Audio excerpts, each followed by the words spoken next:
He's an amazing cook. No one is allowed to come in there and help with anything. The drinks are flowing and officials turn up rather pompous and self-important.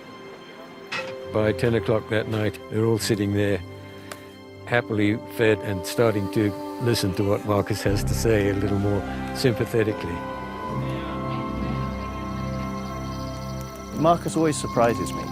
He brings people together. There's a heart and there's a soul in the Serengeti, and Markus is that heart and is that soul.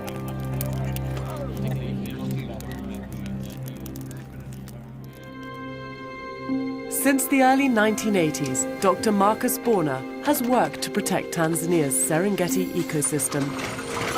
One of the last great wilderness areas in Africa, the Serengeti's endless plains are home to a highly diverse collection of species, as well as one of the most spectacular migrations on the planet.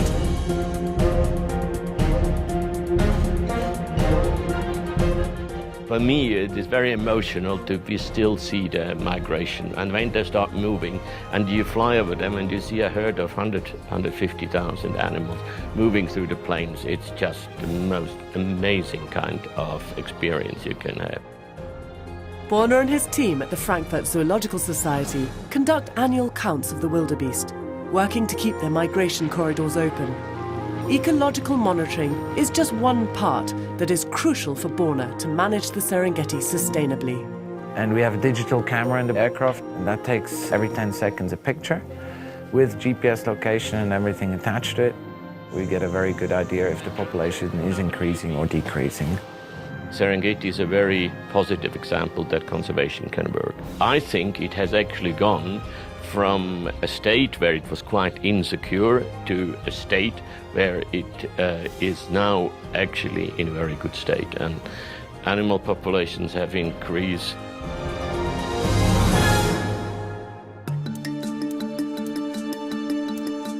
I was one of these naughty boys who had their bedroom full of reptiles. But I had no clue, of course, that I would ever end up, in a place like this. From the beginning, Borner's work in Tanzania was fraught with challenge. As demand for rhino horn peaked in the 70s and 80s, Borner witnessed a 90% decline in black rhino from poaching. It was thought to be a total annihilation of this key species in the Serengeti. It was incredible. My first trip here through the Serengeti, I saw more dead rhino, poached rhinos, than I saw live rhinos. It was yesterday, yeah? It was yesterday. Yeah. And how far are they ranging nowadays? I'm in the home range. By the early 1990s, Borner had created a heavily guarded protection and surveillance system for the last 3 remaining black rhino. Since that time, the population has rebounded to over 30 rhino today. And to further bolster their numbers, Borner has taken on his most ambitious project to date, overseeing the relocation of 32 black rhino from South Africa. The project, a partnership between various Tanzanian and South African organizations, is considered the largest translocation effort of its kind. And in 2010, the first 5 rhino were introduced. What Markus managed to do was find a source of rhinos that were the same as the ones that were originally here, and arrange for that, have them flown in, and then putting them in at 3 or 4 different areas.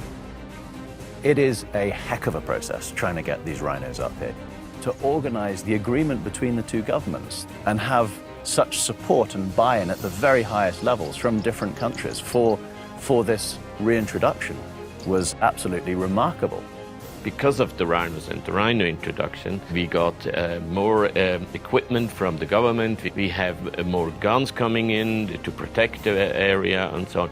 So it had a hugely positive effect on safeguarding the ecosystem of the Serengeti. In 2012, Borner stepped down from his role as head of the Africa program for the Frankfurt Zoological Society. But come to his home in the heart of the Serengeti bush, and you'll still find him doing what he does best. In a way, I think of Markus as a guardian of the Serengeti. He's become trusted. That gives him an unexampled voice in conservation to make things happen within Tanzania. I think Serengeti is still a little bit in all of us.